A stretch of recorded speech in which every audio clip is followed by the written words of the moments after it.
నమస్తే. నేను మీ కుప్ప పద్మిని. ఇన్నాళ్ళు మీ సపోర్ట్‌ని నాకందిస్తూ, మీ ప్రేమని నాకందిస్తున్న ప్రతి ఒక్కరికి కృతజ్ఞతలు. ఇప్పుడు చూడబోతున్న ఈ వీడియో కూడా ఖచ్చితంగా మీకు ఉపయోగపడుతుంది. లైక్, షేర్ అండ్ సబ్స్క్రైబ్ చేసి మీ ఇష్టాన్ని, అలాగే మీ సపోర్ట్‌ని నాకందించండి. అలాగే ఈ వీడియో పట్ల మీ అభిప్రాయాన్ని కామెంట్ సెక్షన్‌లో కామెంట్ చేసి నాకు తెలియజేయండి. నమస్తే. నమస్తే. Welcome to our channel. నేను పద్మిని. ప్రస్తుతం మనతో పాటు ప్రముఖ ఆధ్యాత్మికవేత్త, ప్రముఖ న్యూమరాలజిస్ట్, లక్ష్మీ నరసింహస్వామి ఉపాసకురాలు శ్రీమతి స్రవంతి గారు మనతో పాటు ఉన్నారు. మాట్లాడదాం. నమస్తే అక్క. నమస్తే పద్మిని. బిలేటెడ్ గా happy birthday. Thank you. We missed you in Hyderabad. But మీరు చక్కగా గానుగాపురంలో ఉన్నారు. We are happy for that.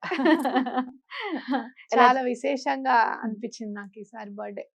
ఎలా జరుపుకున్నారు పుట్టినరోజు? అమ్మవారి దయ. హ్మ్. మన ఇన్నాళ్ళు అమ్మవారికి నక్షత్రమాలిక సమర్పించినందుకు అమ్మవారు పుట్టినరోజు శుభాకాంక్షల కింద గాన్గపురం వచ్చేయమని చెప్పారనమాట. మీకు చెప్పాను కదా, మార్చి 22న ఈయన బర్త్డే. కంపల్సరీ మనం వెళ్దామండి బర్త్డే సార్, అక్కడ గాన్గపురంలో చేసుకుందాం అని అంటే ఈయన ఒప్పుకొని తీసుకొని వెళ్ళారు. గురుచరిత్ర పారాయణం చేస్తున్నాను స్వామి గుళ్ళో కూర్చొని. చదువుతుంటే ఒక తెలుగు ఆయన వచ్చి, మీరు తెలుగువారా అమ్మ అని అంటే, అవునండి అని అంటే, అమ్మ మీరు మళ్ళీ ఏప్రిల్ 21 కూడా ఇక్కడికి రావాలి అని అన్నారు. నాకు ఆశ్చర్యం అనిపించింది అనమాట. ఆయనకేం తెలియదు కదా నా పుట్టినరోజు అని. ఒక్కసారి సంభ్రమాశ్చర్యాలకు లోనయ్యాను. ఏప్రిల్ 21 మీ పుట్టినరోజు. అక్కడే ఉన్నారు. చాలా చాలా సంతోషం. చండీ హోమం చేసుకున్నాము. చేసుకున్నారా? ఎలా జరిగింది? చాలా బాగా జరిగింది. అద్భుతం, అద్భుతం. స్వామి ఎలా ఉన్నారు? చాలా ముగ్ధ మనోహరుడు. నరసింహ సరస్వతిని అసలు కళ్ళు తిప్పుకోలేము ఆయన చూస్తూ ఉంటే కదా. ఆయనను తిప్పుకోలేము. ఒకటి శ్రీపాద శ్రీవల్లభుల్ని చూస్తే చాలా విపరీతమైన ప్రేమ కనపడుతుంది అనమాట. ఆయన కళ్ళలో అవ్యాజ్యమైన ప్రేమ కనపడుతుంది. అలాగే నృసింహ సరస్వతి స్వామి కళ్ళల్లో కరుణ కనపడుతుంది నాకు. చూసి వెంటనే బాపనార్యుల వారు గుర్తుకొస్తారు. బాపనార్యుల వారు ఇంత బాగుండేవారా, అందుకే శ్రీపాద శ్రీవల్లభులకి అంత చక్కగా అంత అందం వచ్చింది అని అనిపిస్తుంది అనమాట. తండ్రి తాతగారు కదా, సుమతి మహారాణి యొక్క తండ్రి గారు బాపనార్యులు. ఆయన చెప్తారనమాట, బాపనార్యులు సిద్ధమంగళ స్తోత్రం రాసింది కూడా బాపనార్యులు వారే అనమాట. అయితే ఆయన చెప్తారు, శ్రీపాద శ్రీవల్లభులు వారు, నెక్స్ట్ జన్మలో నేను నృసింహ సరస్వతిగా, అంటే తండ్రి పేరు అప్పల రాజ నరసింహ శర్మ కదా, ఆయన పేరు తీసుకుంటాను, నరసింహ పేరు కూడా తీసుకుంటాను, అలాగే తాతగారి రూపంలో ఉంటాను. ఎంత అదృష్టవంతులో తాతగారు. అద్భుతం అక్క. ఇది మీరు అనుకున్నది కాదు, మన ప్రేక్షకులు అనుకున్నది. ఎందుకంటే మీతో పాటు మేము వస్తాం, మమ్మల్ని తీసుకెళ్ళండి అని వాళ్ళు కమెంట్స్ పెట్టిన తర్వాత వచ్చినటువంటి ఆలోచన. ఎందుకు మనం అందరం కలిసి వెళ్ళకూడదు అని మీరు కూడా అనుకోవటం జరిగింది. వెళ్దాం కలిసి, ఒకవేళ మీకు వచ్చే ఇంట్రెస్ట్ ఉంటే చెప్పండి అని ఒక వీడియోలో చెప్తే అందరూ చాలా మంది రియాక్ట్ అయ్యారు, మేము వస్తాం వెళ్దాం మన అందరం కలిసి అని. ఇప్పటికి 4వ సారి అడగటం. నన్ను మన వాళ్ళని ఎప్పుడు తీసుకెళ్తారు? తప్పకుండా తీసుకెళ్తాను. ఈసారి తీసుకెళ్దామని డిసైడ్ అయ్యి డేట్ అన్ని చూసుకుని వచ్చేసాను. అమ్మయ్య, చెప్పండి డేట్ కావాలి ఇప్పుడు నాకు. మే 25వ తారీఖు వెళ్దాం. మే 25వ తారీఖు. మే 25 చక్కగా శనివారం అయింది. శనివారం చక్కగా పొద్దున్నే బయలుదేరి వెళ్ళిపోతే మనము మధ్యాహ్నం 11, 12 అక్కడ ఉంటాం. సరే, అక్కడ ఏమన్నా కుదిరితే మనకి భిక్ష చేసుకునే వీలుంటే స్వామివారికి భిక్ష సమర్పించుకోవచ్చు. ఆ టైం దాటి వెళ్ళిపోతే గనక మనం స్వామి దగ్గర ప్రసాదం తినేసేసి సాయంత్రం పూట స్వామి గుళ్ళో తప్పకుండా అర్చన చేసుకుందాం. సాయంత్రం పూట చేస్తారా లేదా అనేది కన్ఫర్మేషన్ లేదు, కానీ సాయంత్రం ఉందాం కంపల్సరీ. పల్లకి సేవ ఉంటుంది సాయంత్రం. పల్లకి సేవ చూసుకొని నెక్స్ట్ ఆదివారం మిగతా పనులన్నీ కూడా మనం చేసుకోవచ్చు అనమాట. అలాగే సంగమం దగ్గర కూడా సాయంత్రం వెళ్ళాలని ఉంటుంది నాకు. శనివారం సాయంత్రం సంగమం దగ్గరికి వెళ్ళాలని నాకు ఎప్పుడు ఉంటుంది. ఎందుకంటే శనివారం గనక రావి చెట్టు, అశ్వత్థ వృక్షం చుట్టూరా గనక మనం తిరిగితే చాలా మంచిది అనమాట. ఎలాంటి కోరికలైనా బాధలైనా కూడా కోరికలు నెరవేరుతాయి, బాధలు తీరిపోతాయి. కాబట్టి ప్లాన్ చేసుకొని ఎప్పుడెప్పుడు ఎక్కడికి వెళ్దాం అనేది ప్లాన్ చేసుకుందాం. కానీ ఒకటి మాత్రం వాస్తవం, గాణగాపురంకి ఏ ప్లాన్ లేకుండా వెళ్తే స్వామిది ఉంటుంది ప్లాన్. ఈ టైం ఇది చేయండి, ఆ టైం అది చేయండి అని అప్పటికప్పుడు మనకి అన్ని వచ్చేస్తాయి అన్నమాట. ఆయన దగ్గర నుంచి ఆర్డర్స్ పాస్ అవుతూ ఉంటాయి. అదే మనం ప్లాన్ ప్రకారంగా చేసుకుంటే ప్లాన్ చేసుకునేవే జరుగుతాయి. వితౌట్ ప్లాన్ వెళ్ళామనుకో, 2 రోజులు ఉంటాం, స్వామి ఏది అనుగ్రహిస్తే అది అని కనుక మనం వెళ్తే స్వామి అసలు నిజంగా ఒడి నింపి పంపిస్తారు. అది మాత్రం వాస్తవం.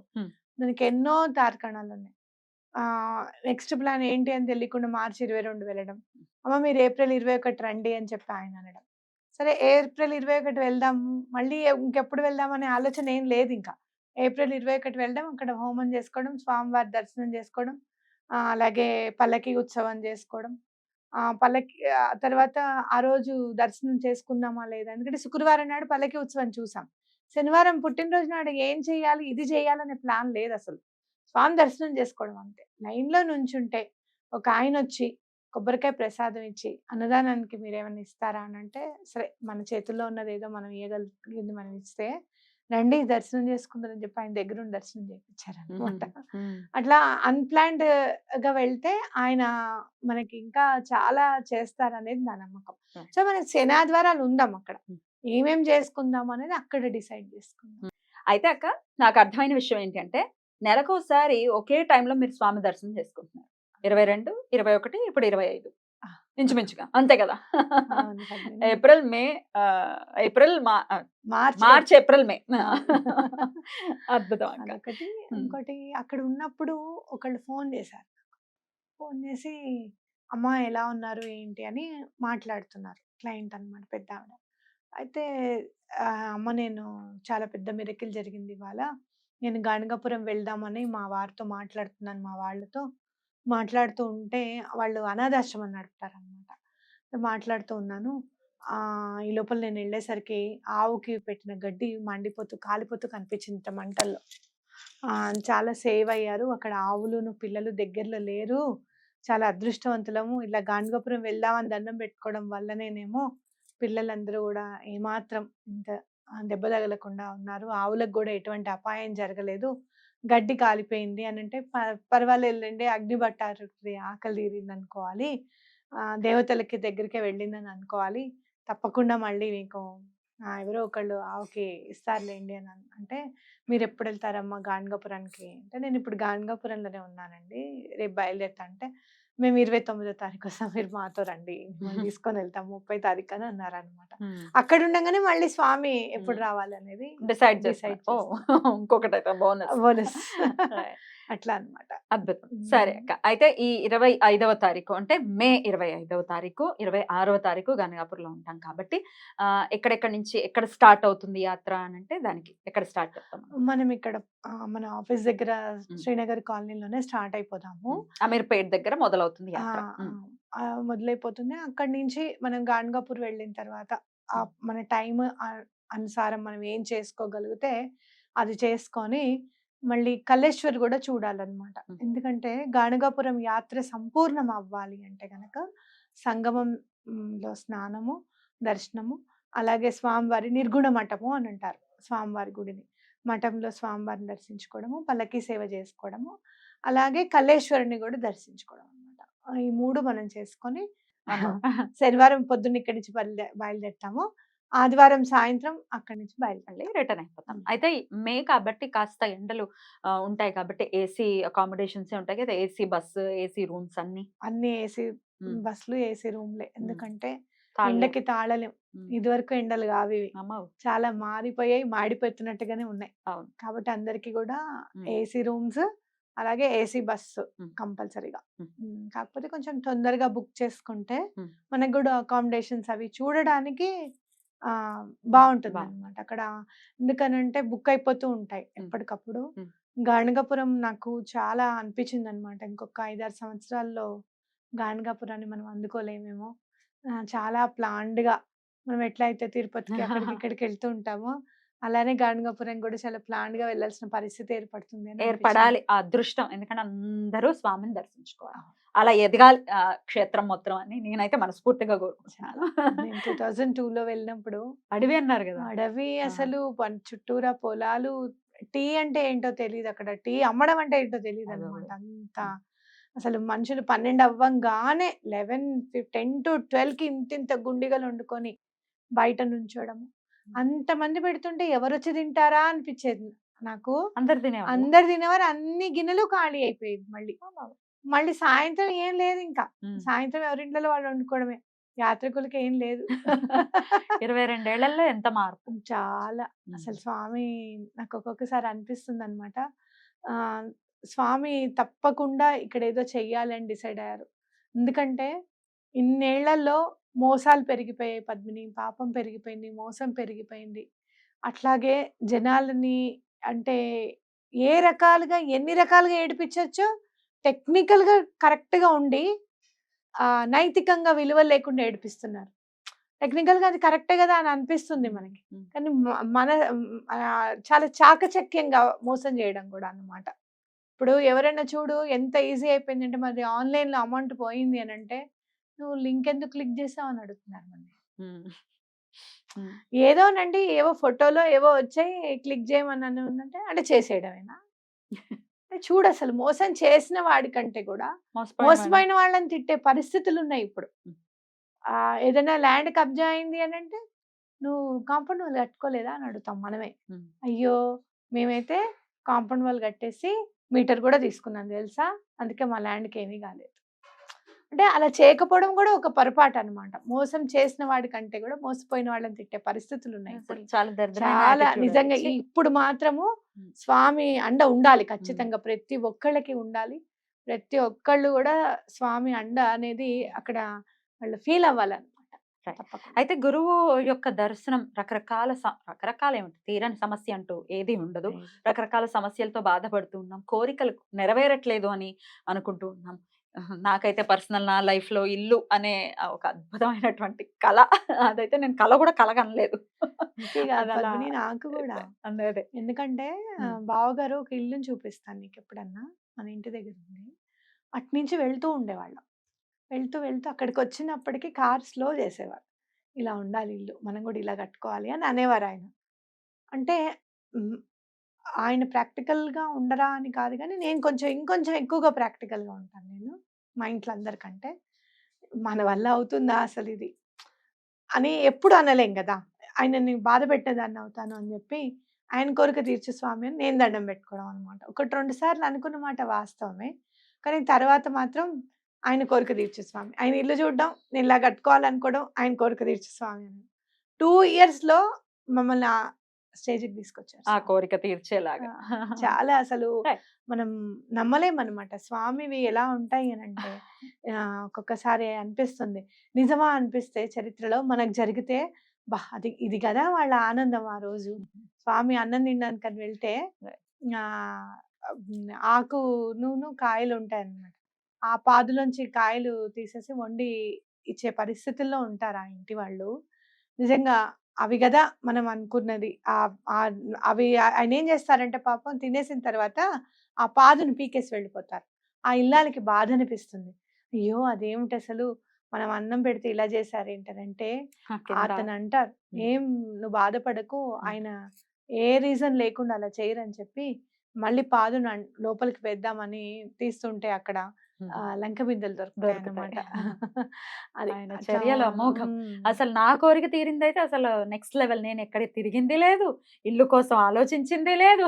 చాలా మంది తిరుగుతారు కదా! ఇక్కడ కొనుక్కోవాలి, అక్కడ కొనుక్కోవాలి, వాస్తు సెట్ అవ్వలేదు. అది ఇది రకరకాలు ఉంటాయి. అసలు నాకు ఏ కష్టం లేకుండా కడుపులో నీళ్లు కదలకుండా ఇల్లు అవును. అనే కోరికని కోరుకోకుండానే తీర్చాడంటే ఇంకంతకన్నా దయాళువు ఎవరుంటారు? ఒక్కొక్కసారి గురువు దగ్గర ఏమవుతుందంటే పద్మిని ఆహ్, ఒక ఇన్నోసెన్స్ ఉంటుంది మనకి. అంటే మన స్టేజ్ ఏంటో మనకు తెలుసు.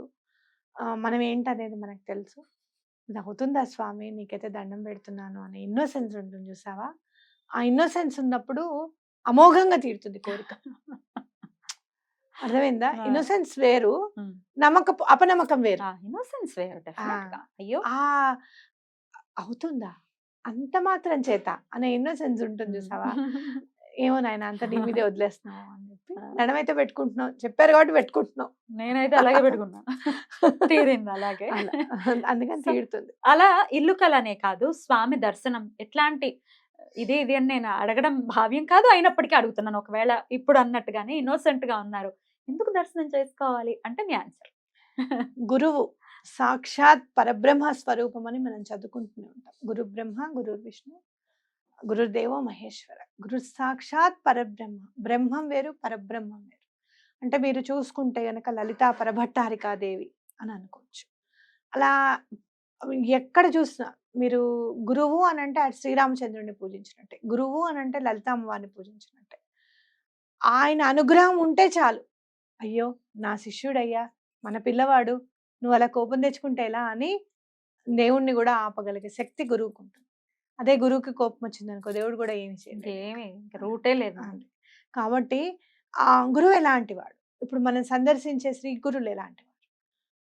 శ్రీపాద వల్లభులు ఎలాంటివారు చూడు. చాకలాడు. బట్టలు ఉతుకుతున్నాడు. అతని పరిస్థితి అదే.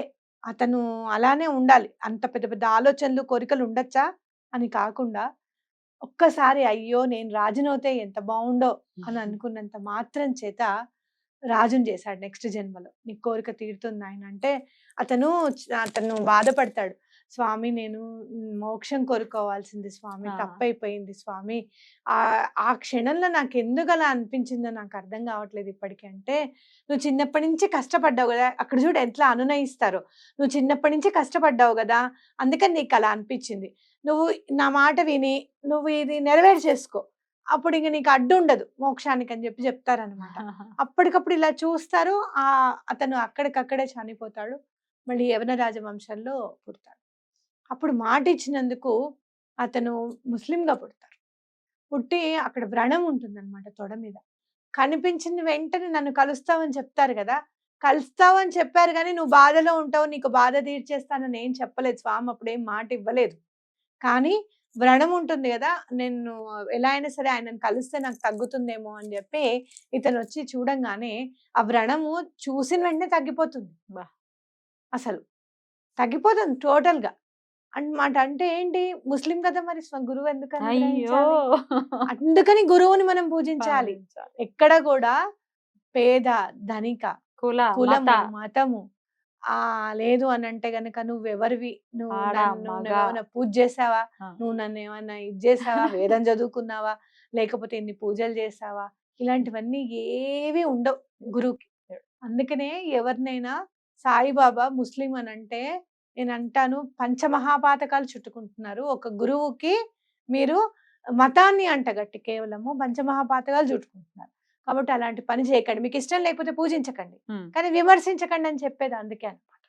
కాబట్టి ఎటువంటి పరిస్థితుల్లోనూ మీరు గురువుని ఆశ్రయించాలి అనేది ఎందుకు అనంటే మన అర్హత.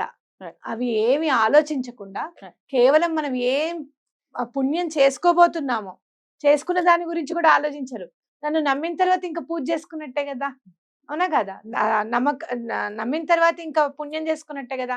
ఆ పుణ్యం ఖాతాలోంచి తీసుకుందాంలే అనుకొని గురువు నెక్స్ట్ జన్మలో ఉన్న ఆయుర్దాయాన్ని కూడా తీసుకొనొచ్చి ఈ జన్మలో అటాచ్ చేసి మనం బ్రతికిస్తారు. బ్యూటిఫుల్. బ్యూటిఫుల్. ఇంకా ఏ కోరిక కోసం అడుగుతాము? ఇది తీరుస్తావా అని అన్నీ తీరుస్తాడు. నేను చెప్పాను వెళ్దాం. మీరొస్తారు గదండీ! ఆ! వచ్చినప్పుడు హ్మ్. గురు చరిత్రలో మనం ఎప్పటికీ చదువుకోవాల్సిన అధ్యాయాలేమిటి? హ్మ్. అలాగే మీకు కష్టానికి ఏమన్నా సంబంధించి. ప్రాబ్లమ్స్ ఏమన్నా డైరెక్ట్‌గా మీరు కనెక్ట్ అవుతారు. తప్పకుండా. మరి ఎక్కడ మొదలవుతాం? ఎక్కడి నుంచి స్టార్ట్ అవుతాం? ఎంత అవుతుంది? వీటన్ని డీటెయిల్స్ మీరు ఒక్కసారి కాల్ చేస్తే డీటెయిల్స్ ఇవ్వటం జరుగుతుంది. రైట్ అక్క. Thank you so very much. నమస్తే. నమస్తే.